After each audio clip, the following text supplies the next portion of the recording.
स्त्रिया आणि सर्व बहुजनांना ज्ञानाचा अधिकार नाकारला होता. त्यांना लिहिण्याची आणि वाचण्याची मुभा नव्हती.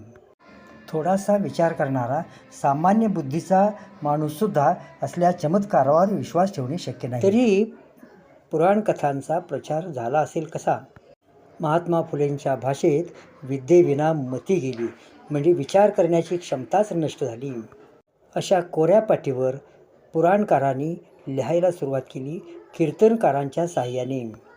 कीर्तनकारांना दक्षिणेच्या रूपाने भरपूर बिदागे मिळत असल्यामुळे त्यांचे पोट भरले, ते समाधानी झाले आणि अधिक जोमाने या कामाच्या मागे लागले. पुराण ऐकणाऱ्याला पुत्र पौत्र होणार, धनसंपत्ती मिळणार, पुण्य मिळणार अशा तऱ्हेची लालूच दाखवली गेली.